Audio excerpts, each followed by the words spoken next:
Hello, Rupa here. I'm back with another video tutorial. Last week I had done a post on Facebook and social media on how to convert these plastic caps into fridge magnets. There was an overwhelming response. I'm so grateful to all of you who took your time to comment on this post, and many of you wanted a video tutorial on how this can be done. So just running through all these fridge magnets in different themes, and then let's get down to doing a couple of them, and I hope this will inspire you to make many. All right, so I'm moving all of these aside. Very simple things required, nothing fancy. Yes, you need plastic caps like this. I think this would be about 2 to 3 inches. Hang on. Yes, it's about 2.25 inches, 2.25 the diameter. Okay, so that's the size of this lid. It's hollow at the back. So what I have done is, firstly, taken an old text paper. Just want to run through the initial stages. Don't catch your fancy, which is just lying around. I have just decoupaged that onto this lid using the decoupage glue, okay, of your choice, and I've just let this dry. Meanwhile, as this is drying, I've taken a cardboard piece, cut a circle, and fixed it at the back. So that's the backing that goes into the lid. The next stage would be to take any tissues, decoupage tissues that's lying around, and then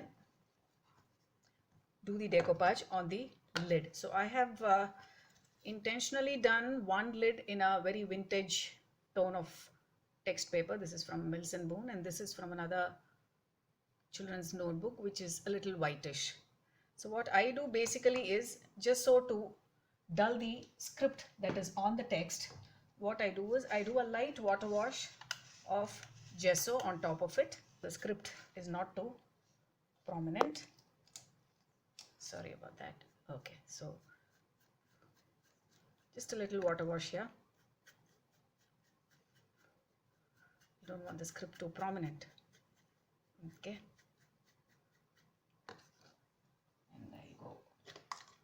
Next, as I said, would be decoupaging it. Before that, let me just dry the lid.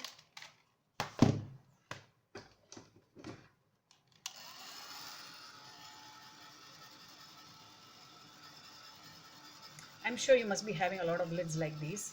I have a good friend who collected all these bottles for me, and then she gave it to me. So I had used the bottles in a different project, and the lids got left over. I'm thankful they got left over because I could make something like this. So coming to the decoupage part, what you need to do is cut out small pieces, and lastly I will show you something which actually makes this project shimmer and glitter. That's the icing on the cake. So you'll have to wait till the end of the project to see what that product is. So I'm just doing a water cut of the two. We start to decoupage them. Sorry, I think I went off there. So here are the layers. Let me separate them. I always struggle when I'm doing this on camera. Ooh, come on. Don't you let me down. Yeah, I think I got it. Yeah. So that's the two layers that's come off, and we have the top layer here. I'm thinking I will go with the vintage paper for the bird and nice chirpy white one for the little girl. All right, there she is. Okay, then we come to the decoupage glue. I'm using the Kedans Decoupage Plus Decoupage Glue. All right, look at that. And then we start to decoupage the tissue. Okay, so this little girl,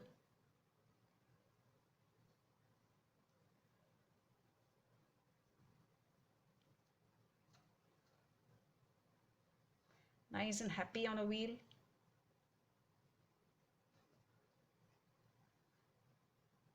There you go.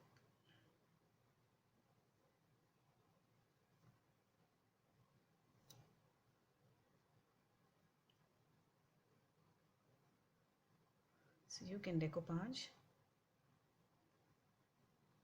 whatever theme you have in mind. If it's a festive season, Christmas, go ahead, bring out all those festive papers and you could decoupage them. I have this little blue bird now.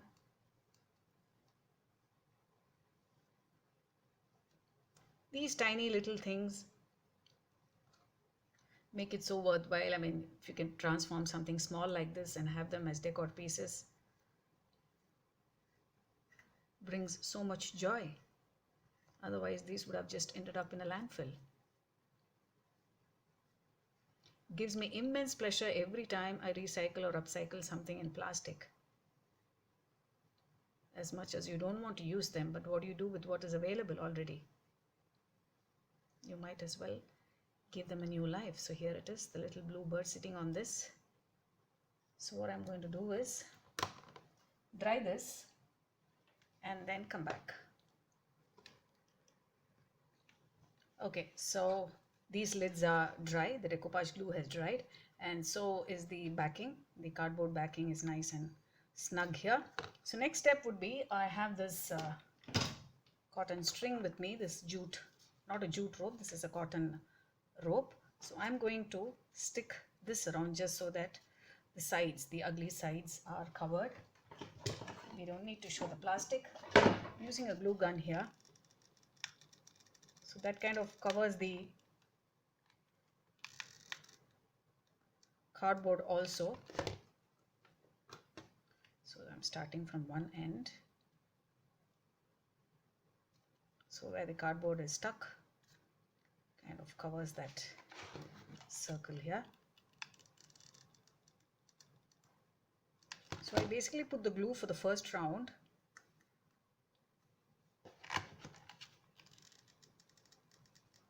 I know this is a little bit of work, but nevertheless the end product looks really cute. So I guess you can take a little bit of trouble. If there's any other glue that works faster, go ahead and do it. I just want the rope to be stuck properly. Okay. From there on, I don't think I need the glue. I could just go on. Tight circle. Random gluing here and there. Satin ribbon, whatever the occasion demands. I like my mix with a little vintage touch to it. So I'm doing this.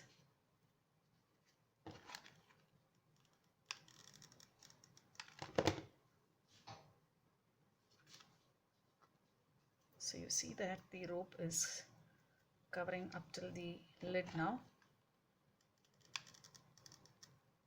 I shall snap the cord here. Let me do the other one and also come back. So here are the two lids. So I have done the rope thing around the sides. Next would be to give some sort of color at the back. So you could choose any colors of your choice, acrylics, chalk paints, whatever looks good. So I'm going to use some multi-surface colors. I have this one in green, and I think that little girl can have a bit of sunshine. I'm going to choose a nice pretty color for her.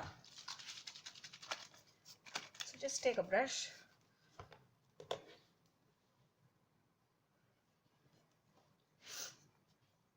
Take a brush and then apply some colors.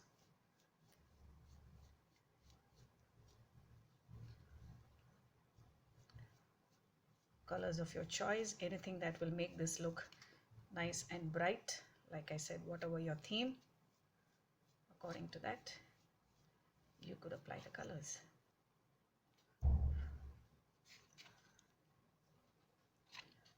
Okay, so I have this one in a nice peppy.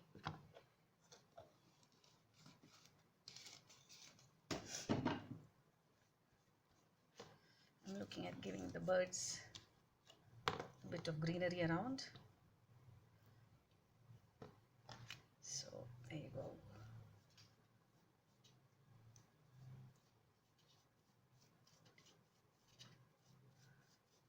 We're not looking at full coverage here, just random colors here and there.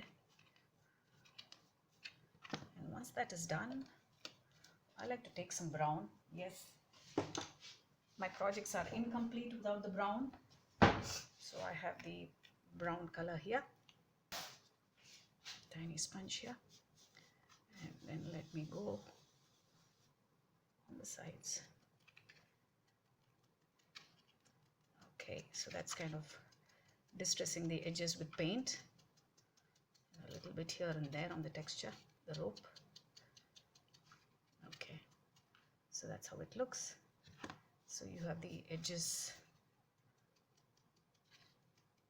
distressed.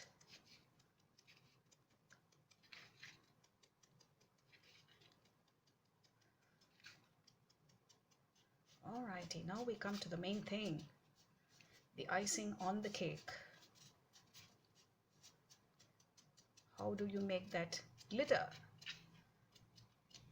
If you can see all these, that little shimmer and glitter, the pixie dust, that's one of my favorites to conclude decoupage projects with. So for that I'm using the Dress My Craft glitters. One is sparkling dust and the other is called the rainbow glitter. The sparkling dust is just a shimmer powder, it doesn't have any color, just the plain glitter, whereas the rainbow glitter has rainbow colors. Can you see the difference? Maybe I'll give the little girl the rainbow dust and the little bird a sparkling dust. So for that, what I do is I apply a coat of varnish, again varnish of your choice, whatever fancies you. Let me grab a brush here. Mind you, these are all acrylics and they are dry, so putting a blob of varnish here.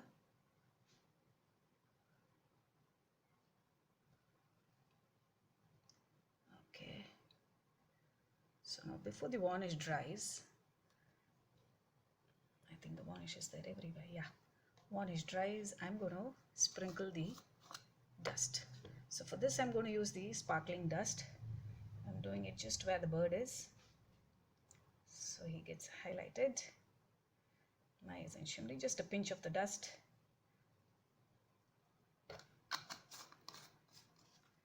There you go, and the little girl can have the rainbow dust. I'm applying varnish to the entire area, but only the little girl will get the pixie dust. Okay, so there you go. Rainbow glitter, can you see that? For the little girl. And then I'm going to let this dry.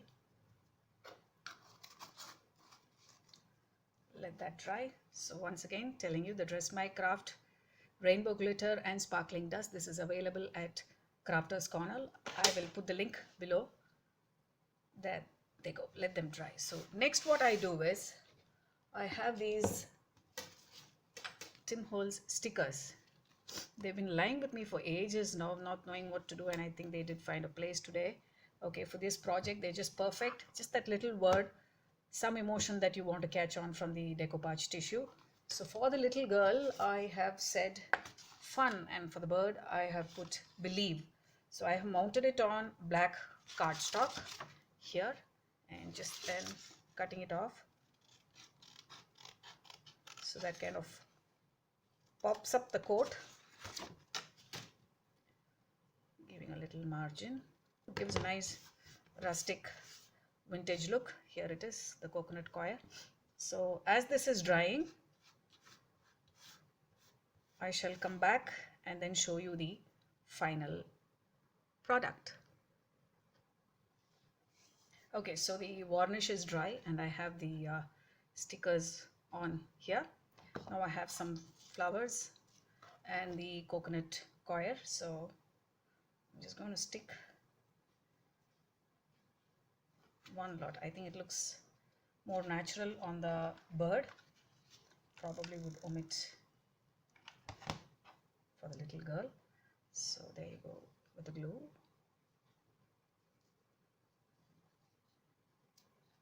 some coconut coir, and then got some blue flowers. So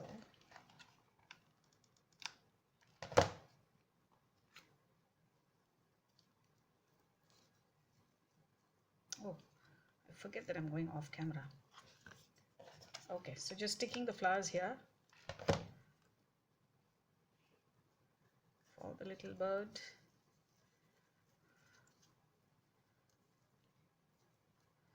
Alrighty, there you go. Your choice. You want flowers, you don't want flowers. Totally your call how you want to embellish.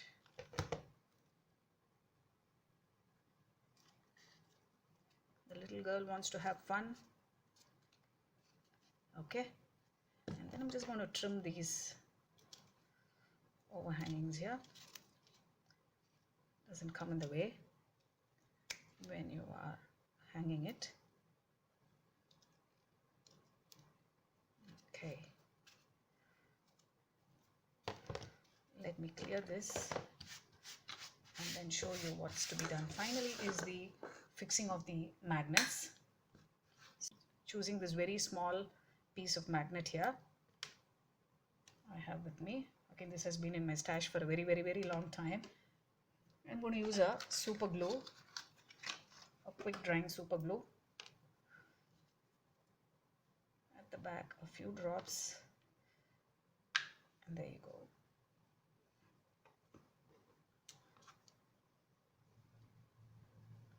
And as I'm talking to you, the magnet would settle on the